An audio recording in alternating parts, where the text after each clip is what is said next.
तो हम सबसे पहले इसमें शुरू करते हैं। आपका ये एग्जाम्पल है एनसीईआरटी का।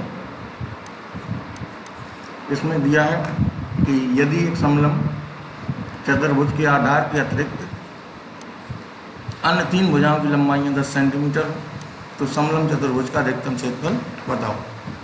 इसको मैं इसलिए पहले ले रहा हूँ क्योंकि इसमें इन्होंने एक्स वाई से लगाया है, हम इसको वेरिएबल थीटा से करते हैं तो कुछ आसानी रहेगी।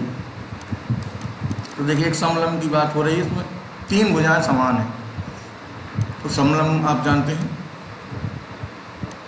इस तरह होता है, तो 3 भुजाएं जो बराबर वाली हैं वो ये ही होंगी और ये बड़ी वाली भुजा हो जाएगी, आधार हो जाएगा। इन तीनों की लंबाइयाँ 10-10 हैं।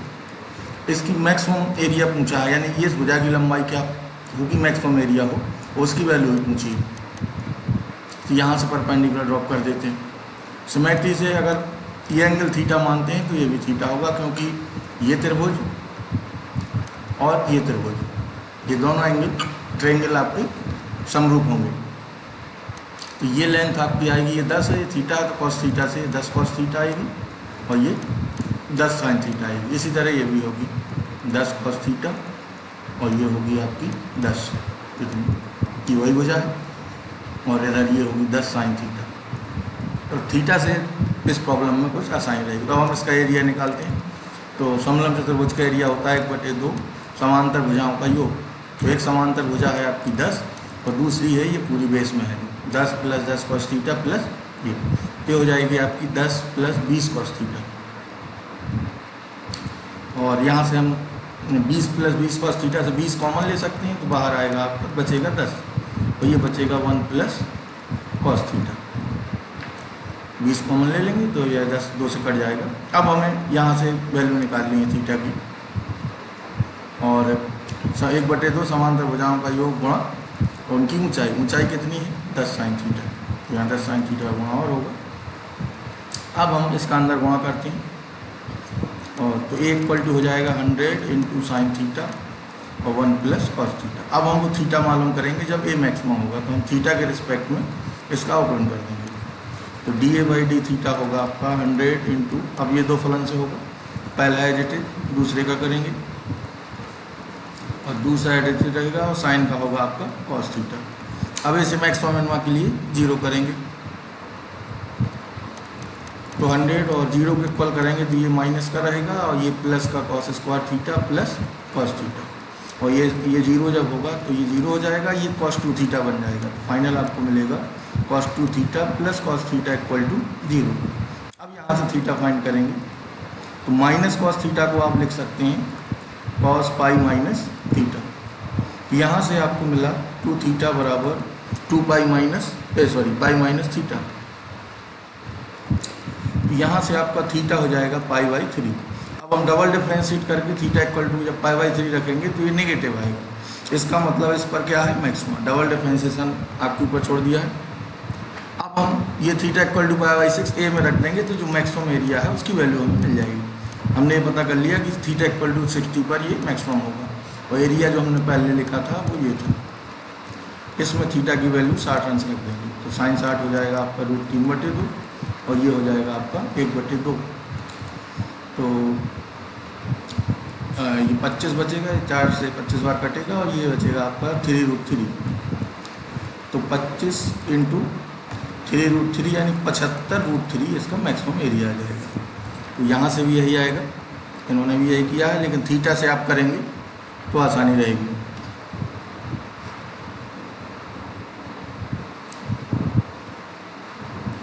ये वाला आपका हो गया है।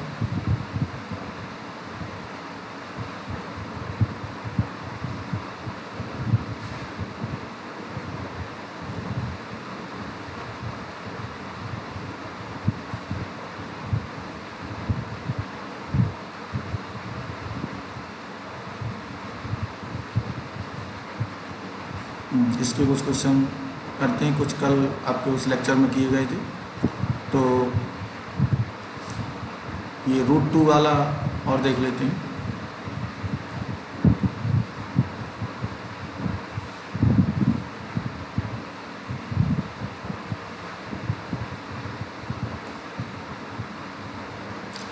तो ये 24 में सिद्ध कीजिए न्यूनतम पृष्ठ का दिए आयतन के लंबवृत्तीय शंकु की ऊंचाई आधार की त्रिज्या की √2 गुनी होती है। और ये वाला है दी हुई त्रिज्यक ऊंचाई और महत्तम आयतन वाले शंकु का अर्धशीर्ष कोण इतना होता है। पहले 25 देखते हैं। तो इसमें दी हुई त्रिज्यक ऊंचाई है, तो माना त्रिज्यक ऊंचाई L है, तो यहाँ सब कुछ मानना पड़ेगा आपको, थ्योरेटिकल है। मानक त्रिज्यक ऊंचाई त्रिज्यक लंबाई L है, और यह ऊंचाई भी कह सकते हैं। इसे महत्तम आयतन वाले शंकु का अर्धशीर्ष कोण, एक शंकु बना लेते हैं और अर्धशीर्ष कोण प्रूव करना tan इनवर्स √2 होगा। तो अर्धशीर्ष कोण मान लेते हैं थीटा है, ये ऊंचाई h है, ये L गिवन है, त्रिज्या r मान लेते हैं। ठीक है, तो इसमें गिवन L आपका कांस्टेंट है, L दिया है, और L वाला ये रिलेशन भी आप लिख लेंगे। अब हमें आउटलाइन करना है उसका जिसको मैक्सिमाइज करा रहा है, तो इसका आयतन निकालेंगे 1/3 पाई r²h।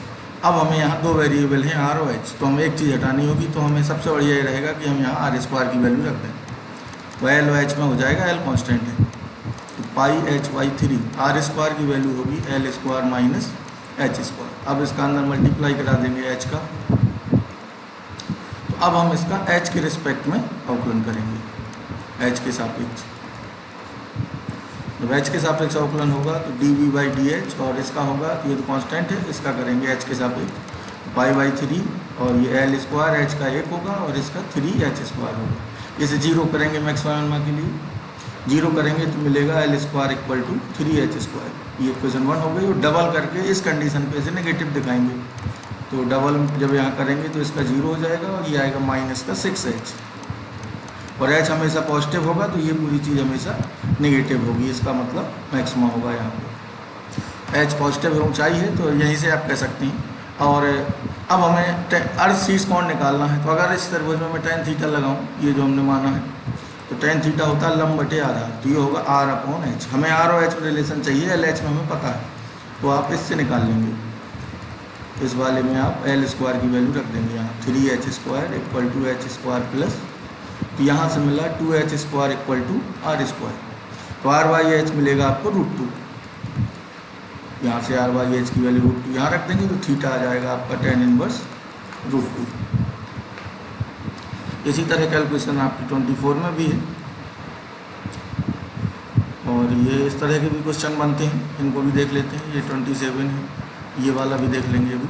तो पहले ये वाला देखते हैं, वक्र x² = 2i पर 0,5 से न्यूनतम दूरी पर कौन सा बिंदु स्थित होगा। तो फिगर ऐसे क्वेश्चन में जरूर बनाएं। तो x² = 2y, ये पैराबोला है, x² = 4ay पर, और 0,5 बिंदु यहाँ कहीं होगा, और 0,5 से हमें ऐसा बिंदु निकालना है जो इससे न्यूनतम दूरी पर हो। तो मान लेंगे वो बिंदु है h, k, ये h, k मान लेंगे, और वक्र हमें दिया है x² = 2y। आप चाहें तो वो कॉन्सेप्ट भी लगा सकते हैं, मिनिमम दूरी वो वाली मिनिमम होगी दूरी जिसमें ये स्पर्शी के उस बिंदु पर स्पर्शी की क्या होगा, ये परपेंडिकुलर, यानी वो अवलंब के अंदर से हमें मिलती। तो हम अगर चाहें तो इस अवलंब की प्रवणता से भी इसे कर सकते हैं, वही दूरी मिनिमम होगी, वहीं से पॉइंट भी निकल आएंगे। तो हम डिफ्रेंशिएट करेंगे अगर इसको, तो आएगा 2x और 2dy/dx। तो dy/dx की वैल्यू होगी आपकी x, और h, k पर होगी h। तो अवलंब की प्रवणता निकालना है तो उसका उल्टा करके माइनस लगा देंगे, ये आ जाएगी -1/h। और एक प्रवणता आप यहाँ से निकाल सकते हैं, 2 पॉइंट से, दोनों को इक्वल करा देंगे। तो 0,5 और h के की प्रवणता हम निकालेंगे y2 - y1 वाले सूत्र से, k -5/a, और ये बराबर होगी -1/h के। ये दोनों इक्वेट करा देंगे, h कैंसिल होगा, तो इधर बचेगा आपका k - 5 = -1, यानी k = आएगा 4। जब k 4 है तो k 4 यहाँ रख देंगे, क्योंकि h के पॉइंट पे भी लाई करेंगे, कर्व पे लाई करेंगे, ये इक्वेशन हमें पता है पहले से। तो ये 8 हो जाएगा इधर रखने पर, तो h आएगा 2√2, तो 2√2, 4। तो ये पहला वाला ऑप्शन है जो दिया जाएगा, 2√2, 4। और पूरा डिफ्रेंशिएट करके भी इसे कर सकते हैं। और मैक्सिमम मिनिमम वाले मान में इनको, इन वाली प्रॉब्लम में आप y मान के डिस्क्रिमिनेंट 0 करा के कर सकते हैं, अलग अलग भाग दे के भी। तो मैं y वाला तरीका आपको बता देता हूँ।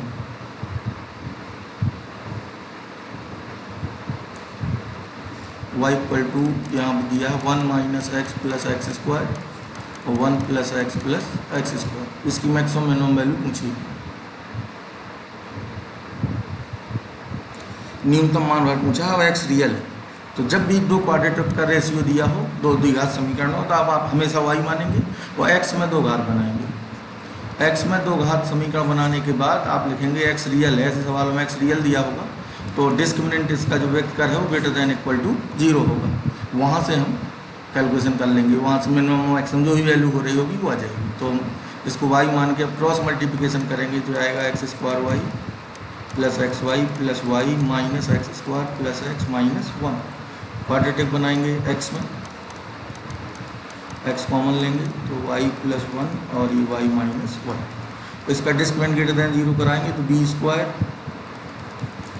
माइनस 4ac ए ओ सी का गुणा होगा तो ये बी होल स्क्वायर हो जाएगा, ग्रेटर देन इक्वल टू 0 होना चाहिए। यहाँ से अब हम इसे तोड़ेंगे और क्वाड्रेटिक बनाएंगे। तो चलिए इसको हम ऐसा भी लिख सकते हैं कि y plus 1 greater than equal to 4 into, तो हम रूट लेंगे तो ये y माइनस 1 हो जाएगा। अब प्लस माइनस दोनों आएंगे तो प्लस वाला पहले ले लेते हैं फिर माइनस वाला, रूट लेके भी कैलकुलेशन कर सकते हैं। यहाँ से हमें मिलेगा y plus 1 greater than equal to 2y minus 2, तो 3 less than equal to y।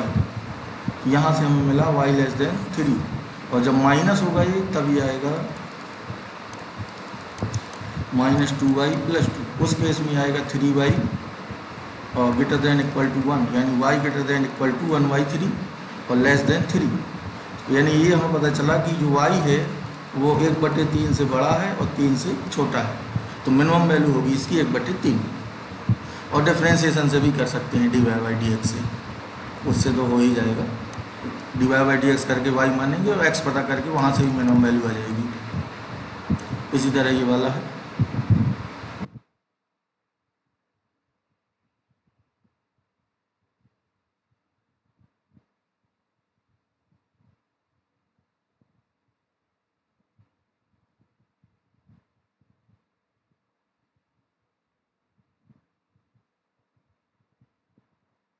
अब ये एक इंक्रीजिंग डिक्रीजिंग का क्वेश्चन है, एग्जाम्पल है। ये भी अच्छा क्वेश्चन है, इसमें थोड़ा सा जनरली बच्चों को प्रॉब्लम रहती है तो ये ग्राफ से इसको समझते हैं। इसमें कहा है कि प्रूव करिए कि जो फलन एफ एक्स है tan inverse sine x plus cos x, ये एफ एक्स एक फंक्शन है, एक्स यहाँ पॉजिटिव है और इसको ऑब्जर्व करना है हमें 0 से π/4 में। हमें ये दिखाना है कि 0 से π/4 में ये वर्धमान है, तो हमें ये दिखाना होगा कि एफ डैश एक्स का चिन्ह 0 से π/4 में ग्रेटर देन 0 वर्धमान प्रूव करना। और अगर अलग अलग अंतराल भी पूछेगा कि कहाँ वर्धमान ह्रासमान है तो वो भी आप फाइंड कर सकते हैं। तो फिलहाल इसका हम डिफ्रेंशिएट करते हैं, तो एफ डैश एक्स आएगा 1/1 प्लस एक्स स्क्वायर, फिर यहाँ पर होगा एक्स का, यानी इसका होगा तो आएगा cos x minus sine x. और ये तो आपका पॉजिटिव ही रहेगा, तो हमारा जो चिन्ह है एफ डैश एक्स का वो ये हमेशा जो पॉजिटिव है इस पर चिन्ह निर्भर करेगा, क्योंकि ये हमेशा दान है। तो हम सिर्फ इतना देखेंगे कि cos x minus sine x greater than 0 कहाँ है, यानी कहाँ पे कॉस एक्स बड़ा है साइन एक्स से, वहीं पर ये इंक्रीजिंग होगा। तो ऐसे क्वेश्चंस में कॉस एक्स साइन एक्स से बड़ा कहाँ है ये देखने के लिए आप ये जानते हैं कि कॉस जो फलन होता है वो 0 से π/2 तक ये घटता है मान इसका, और साइन का बढ़ता है। ये आप ग्राफ से देख सकते हैं, ये साइन का ग्राफ होता है 0 से π तक, तो 0 से π/2 तक साइन का मान बढ़ता है और π/2 पे 1 हो जाता है। अगर आप कॉस का ग्राफ बनाएंगे तो इस तरह आएगा, π/2 पे कॉस 0 होता है और 0 पे 1 होता है। अगर हम दोनों को एक में ही बना लेंगे तो ये ग्राफ ऊपर मिलेगा कॉस का। तो कॉस हमेशा बड़ा होता है 0 से π/4 तक, तो बिल्कुल ही बड़ा होगा। 0 से 45 तक कॉस एक्स हमेशा बड़ा होता है साइन एक्स। यहाँ से हम लिख देंगे कि as x belongs to 0 to π/4 cos x is greater than sine x, अतः cos x minus sine x greater than 0 होगा, इसलिए ये फलन वर्धमान होगा।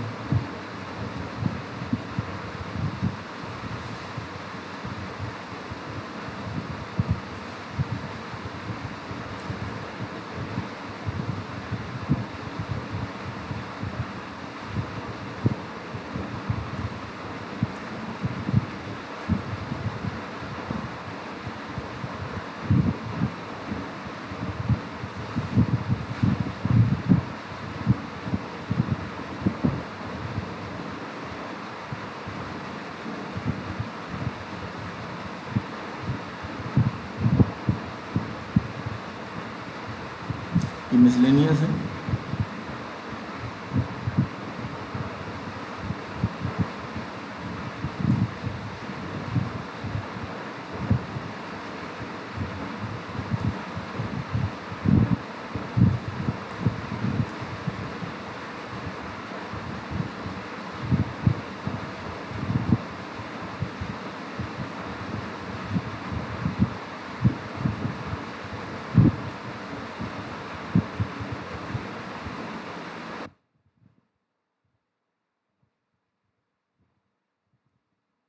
ये ऑब्जेक्टिव क्वेश्चन हैं, इनको आप करेंगे।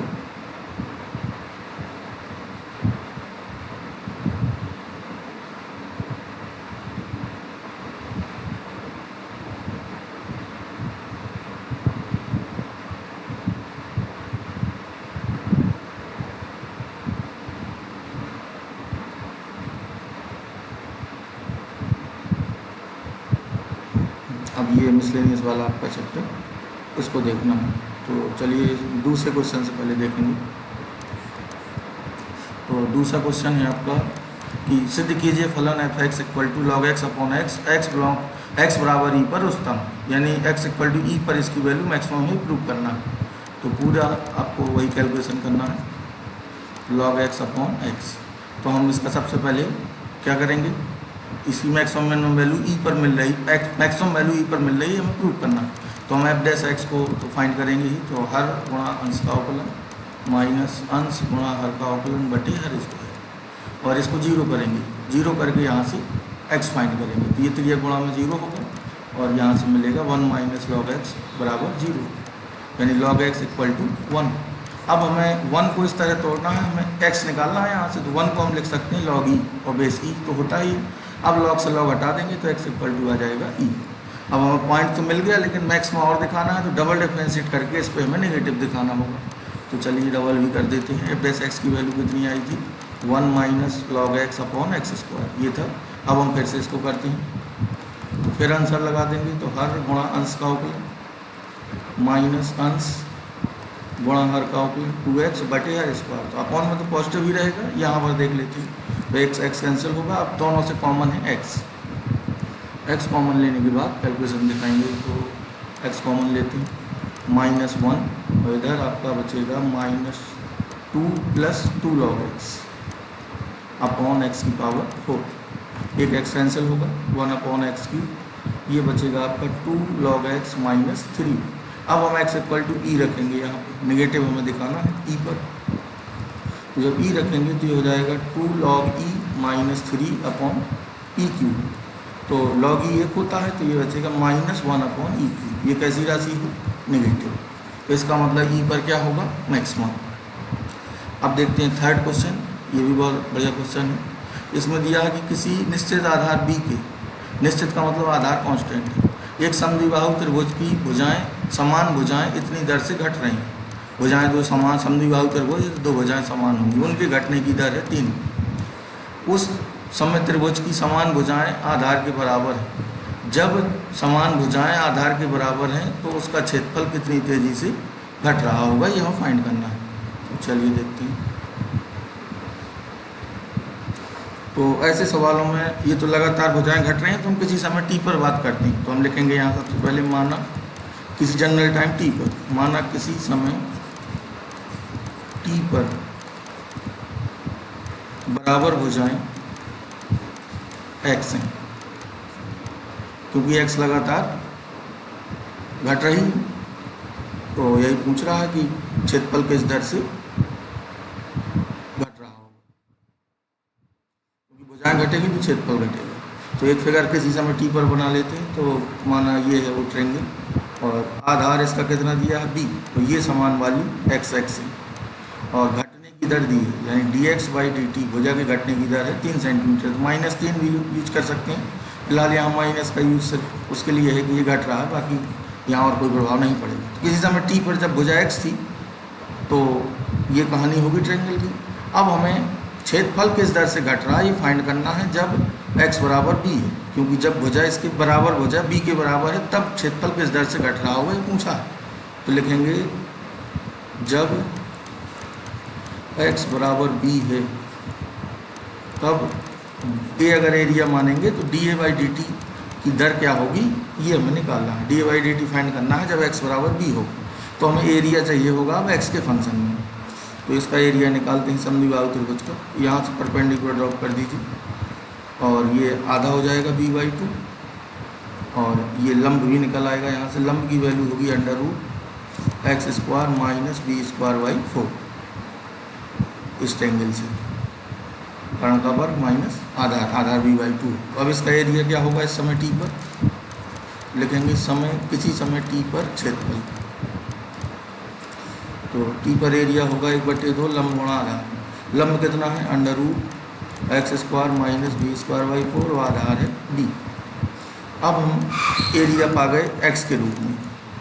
तो यहाँ पे हम एक चीज़ और बताना चाहेंगे कि जब भी आपका रूट आए क्वेश्चन में तो आप हमें देखिए ए को मिनिमाइज करना है कि ए या ए घट रहा है यानी ए चेंज हो रहा है, मैक्सिमाइज मिनिमाइज कुछ भी करना हो तो ऐसे केस में हम अगर यहाँ पे मैक्सिमम में पूछा होता तो हम स्क्वायर करके भी इसको कर सकते हैं रूट हटा के। बाकी फ़िलहाल यहाँ पे आपको सिर्फ ये पूछा है कि D A by D T क्या होगा, तो हम सीधे इसको टी के रिस्पेक्ट में डिफ्रेंशिएट करते हैं। D x by D T की ज़रूरत पड़ेगी तो ये 3 हमें गिवन है, यहाँ मैक्सिमम मिनिमम नहीं पूछा है। तो चलिए इसको डिफ्रेंशिएट करते हैं टी के सापेक्ष। तो D A by D T, ये बी बाई 2 कॉन्स्टेंट है, इसका पावर से होगा तो मैं लिख देता हूँ यहाँ D by D T of होगा इसका, और पूरे की पावर है 1/2। अब इसका कर देते हैं अगली लाइन में, तो 1/2 आगे आएगा और एक्स स्क्वायर माइनस ये, और ये बचेगा 1/2 माइनस 1। फिर इसका होगा तो 2x और फिर x का होगा टी के सापेक्ष D x by D T और इसका 0। अब हमें x इक्वल टू बी रखना है यहाँ और D x by D T 3 रखना है यहीं पे। तो हम लिखेंगे x बराबर b, क्योंकि बी से हमें पूछा है, और D x by D T की वैल्यू है 3। कैलकुलेशन करेंगे तो b बाई 4 ये आएगा आपका b square minus b square by 4 की पावर माइनस 1/2, ये होगा 2b इंटू 3, तो 6 हो जाएगा। तो ये 2b by 3 sorry 3b by 2 2 से कट जाएगा, वन आउट के अंदर आएगा आपका b square minus b square by 4। अब इसको भी सॉल्व कर लेते हैं, तो ये 3b और अपॉन में बचेगा आपका 3b स्क्वायर। तो ये अब आप पाएगा √3 और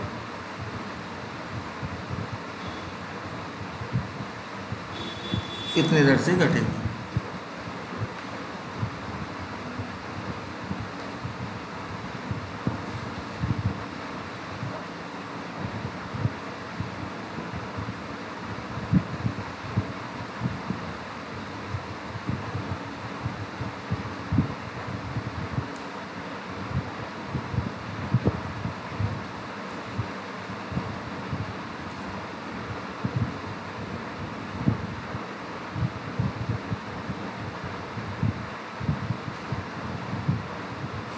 सेवेंटीन क्वेश्चन भी ये वाला देख लेते हैं। सिद्ध कीजिए आर त्रिज्या के गोले के अंतर्गत अधिकतम आयतन के बेलन की ऊंचाई इतनी होती। हमें गोले के अंतर्गत अधिकतम आयतन का बेलन काटना।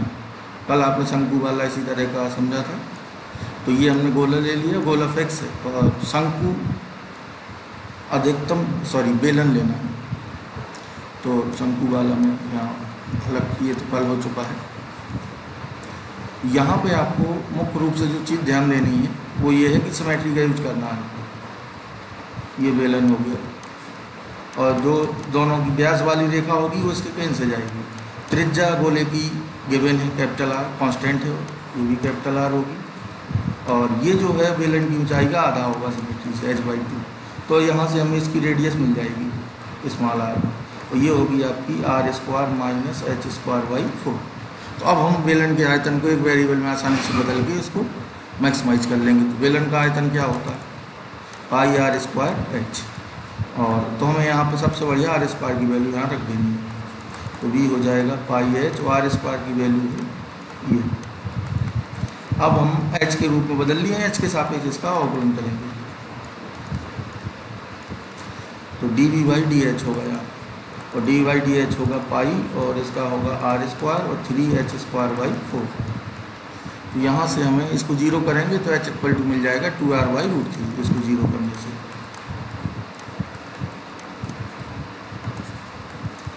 टू आर ये हमें प्रूफ करना है। नेगेटिव भी आपको दिखाना होगा, नेगेटिव भी यहाँ से फिर दिखा सकते हैं।